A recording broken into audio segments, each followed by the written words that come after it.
आम खबर दें आपको। भारतीय क्रिकेट बोर्ड ने पाकिस्तान क्रिकेट बोर्ड के सामने घुटने टेक दिए हैं। भारतीय क्रिकेट बोर्ड ने पाकिस्तान के फ्यूजन हाइब्रिड मॉडल पर रजामंदी जाहिर कर दी है। 2026 के T20 वर्ल्ड कप में पाक भारत मैच श्रीलंका में होगा। भारतीय क्रिकेट बोर्ड ने पाकिस्तान के फ्यूजन हाइब्रिड मॉडल पर रजामंदी जाहिर कर दी है।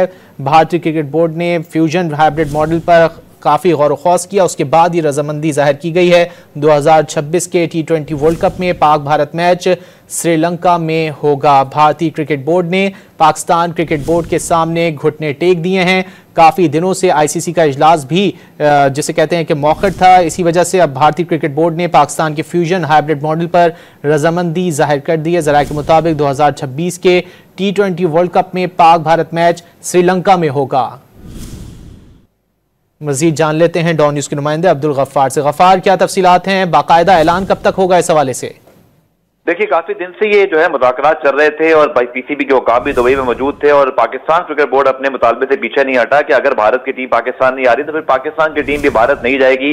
भारत ने इस मामले बहुत रेजिस्ट किया, बहुत दबाव डाला, लेकिन चूंकि पाकिस्तान के पास होस्ट एग्रीमेंट मौजूद था, पाकिस्तान की तमाम लीगल चीजें ठीक थी, तो भारत को फिर बिलाखिर पाकिस्तान की बात मानना पड़ी। ज़राए में कंफर्म करते हैं कि PCB, BCCI और ICC के दरमियान इस हवाले से असूली इत्तफाक हो गया है। रिटर्न एग्रीमेंट भी इस हवाले से जो है वो दिया जाएगा। PCB को रिटर्न एश्योरेंस दी जाएगी कि पाकिस्तान की टीम 2026 के T20 वर्ल्ड कप में, जो कि ICC ने भारत को बता दिया था कि पाकिस्तान भारत मैच तो भारत जरूर होगा, चाहे वो इंडिया में हो या श्रीलंका में हो, लेकिन फिर पाकिस्तान के मुतालबे पर ICC ने जो है वो भारत के क्रिकेट बोर्ड से जो है बात मनवाई है कि अब ये मैच जो है वो भारत में नहीं बल्कि श्रीलंका, जो कि को होस्ट है 2026 T20 वर्ल्ड कप का, उसमें खेला जाएगा। इसके साथ साथ पाकिस्तान क्रिकेट बोर्ड को मुस्तकबिल में एक ICC वुमेन इवेंट की जो है वो मेजबानी, जो कि वर्ल्ड कप हो सकता है, वो भी दी जाएगी, जबकि पाकिस्तान और भारतीय क्रिकेट बोर्ड के दरमियान इस कहते हैं रजामंदी के बाद शेड्यूल जो है, इस हवाले से जल्द हमें जो है खुशखबरी मिल सकती है। जी, बहुत शुक्रिया अब्दुल गफ्फार इन तफसीलात के लिए।